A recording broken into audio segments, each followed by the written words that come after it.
Welcome back to another episode. Today I'm gonna review the Arcadia 2 and Moorhuhn Jagd, both image projection game systems. And let's go. I wanna play video games. I wanna play them all day. Yeah, yeah, yeah. We're gonna start with the Arcadia 2 and with all the background informations that I have / that I could find on the internet. And I have to tell you that I found almost nothing on the internet because both units are pretty unknown. Now here are the informations that I have. The Arcadia 2 was developed by a toy manufacturer called Toymax, and it was released by a company called Vivid Imaginations in 2001, and as far as I know it was only released in the UK. The retail price is unknown, but I guess it costs around between 40 and 60 US dollars.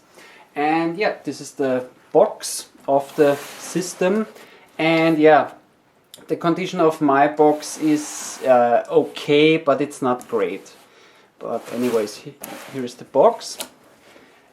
And now let's come to the main unit.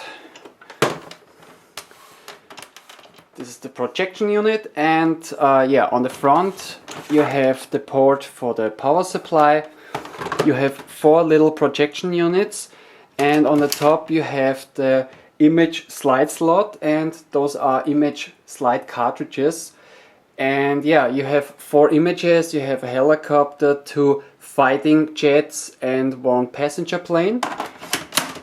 Then on the right side here you have an angle select knob, and on the back of the system, if the bolts go bad on the projection unit, then you can open this up and change the light bolts.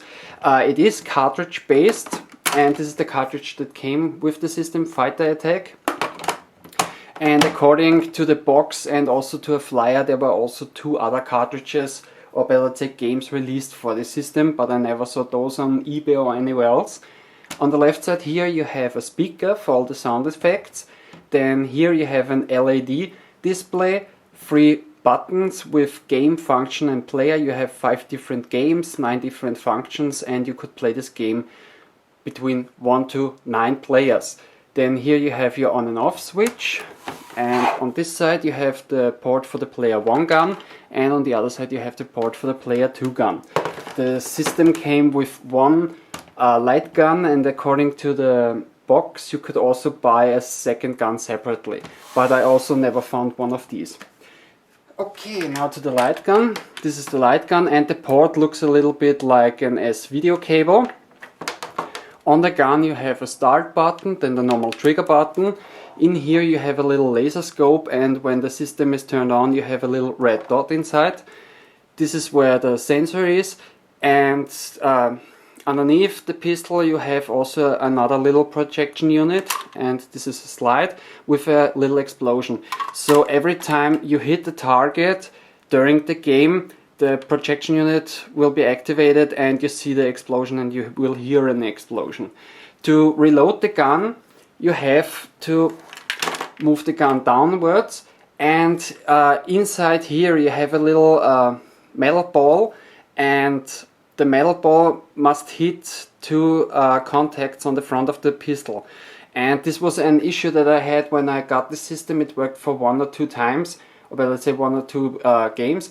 And after that it stopped reloading the gun, so I had to open it up and clean the contacts, and now it works again. And in the end you have to shake it down to reload the gun, because it's not that accuracy about the loading. Okay, this was the light gun. Then it also came with a little manual, and on the manual you can see the different games with still images and moving images, then all the 9 functions, and like I said, you could play this game up to 9 players. And on the back you have a little score where you can see how much points you get for each target. So the 1 fighting jet you get 1 point, the helicopter is 2 points, the other fighting jet 5 points, and if you shoot down the passenger plane then the game is over. And like I mentioned before, this is the flyer, and yeah, there were also two other cartridges or games available for this system, Alien Invaders and Meteor Attack, and both for a retail price of £12, but I again never saw one of those on eBay or any other auction sites. Okay, this was the Arcadia 2. Now let's come to Moorhuhn Jagd. For those of you who aren't familiar with the Moorhuhn series, Moorhuhn is the German title. Outside of Germany and Austria, the series was called Crazy Chicken, and in some countries it was called Moorhuhn.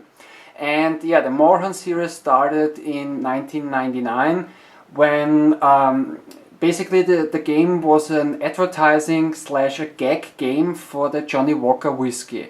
And yeah, some people liked it that much that they copied the game and shared it with their friends and put it online.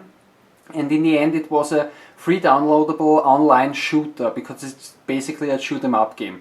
And it was a huge success in Germany and in Austria, so they produced more games about the Moorhuhn series. They released a lot of games for the PC, later on for the PlayStation 1, PlayStation 2, for the Game Boy, and even for the Nintendo DS. So this is just a quick story about the Moorhuhn series. Moorhuhn Jagd was also developed by the toy manufacturer Toymax, but it was released in 2001 by a different company called Stadelbauer. And as far as I know, it was only released in Germany and in Austria. Retail price again is unknown, but I estimate the same price between 40 and 60 US dollars. And it was sold at toy stores like Toys R Us and also at electronic stores in the video game section. This is the box that I have. It's in pretty bad shape because the guy who sold me this used the box for the shipping, so he put everything inside, just taped it, put some stamps on it, and yeah, sent it to me like this. But again, I'm glad that I actually have a box for this one. Okay, now let's come to the unit, or better to the system, and it is very similar to the Arcadia 2. Now on the front here you have the port for the power supply, then this is the projection unit. This time you only have two projection units. On the side you have the image slide slot, and this time you have two images, one flying Moorhuhn and one dead Moorhuhn. So you don't have a projection unit on the light gun. This time when the Moorhuhn is flying around, this projection unit is on, and if you hit the target, then it goes out and this projection unit is on and shows you the dead Moorhuhn. On the right side here you have the angle select knob. So then on the back here you have your on and off switch. It is also cartridge based, but as far as I know, this was the only cartridge that was ever released with the game, and there weren't any other cartridges available for the system. The left side here you have the speaker for all the sound effects. Then here is the port for the player 1 gun, port for the player 2 gun. Also, according to the box, there was a second gun available to buy, but to buy separately, but I never found one of these. Also the three buttons, game, function and player, also almost the same games and functions and player options that you have on the Arcadia 2, and the little LED display. And yeah, you also have dust covers this time on the ports. And yeah, let's move on to the light gun. This is the light gun, looks more like a sort of shotgun. And yeah, it came this is the port for the light gun, and it looks like a telephone wire. And yeah, it is actually the same port like the Player 2 Justifier gun, the pink one for the Sega Genesis or Sega Mega Drive or the Super Nintendo. And yeah, I tried it. The game recognized that a second light gun is connected to the Mega Drive or Genesis, but you can't use it. So it detects the light gun, but it doesn't work. Okay, but now let's move on. On the top here you have the start button, then down here you have the normal trigger. Inside here the same thing, the laser scope, and when the system is on you have a little red dot. This is the sensor unit, and to reload the gun this time you always have only one shot, so you shoot, then you have to reload. It's like a shotgun. And this time you also have, it's a little bit mechanical, so you can feel the shot a little bit. And in here you also have a speaker where you can hear the shot. And it also came with this handle, or let's say rifle stock, so you can either play it as a light rifle or a light gun. And it also came with the manual. Here is how you have to set up the system to get the best experience. And inside here, everything is in Germany. You have the 5 game options, the 9 functions, and again you could play this game up to 9 players. And yeah, with still images, moving images and everything. And yeah, now I'm gonna show you some video footage how it looks like when you play the game. And since both units are projection game systems, the recorded footage is pretty dark because you have to play it in a dark environment, and for the accuracy of the game and of the light gun, because if you play this in a room or anywhere else where there's much light, then the system can't recognize if you actually shot the target or hit the target or not. So this is the reason why the recorded footage is a little bit dark.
In the end, I can only say the Arcadia 2 and Moorhuhn Jagd are fun to play. They are not great, but fun to play alone and especially with some friends at a party. And I would recommend those things to video game collectors, toy collectors, and yeah, also to light gun shooting fans. So this was my review of the Arcadia 2 and Moorhuhn Jagd, both image projection game systems, and I hope you enjoyed the show. Maybe see you next time. Take care. Bye!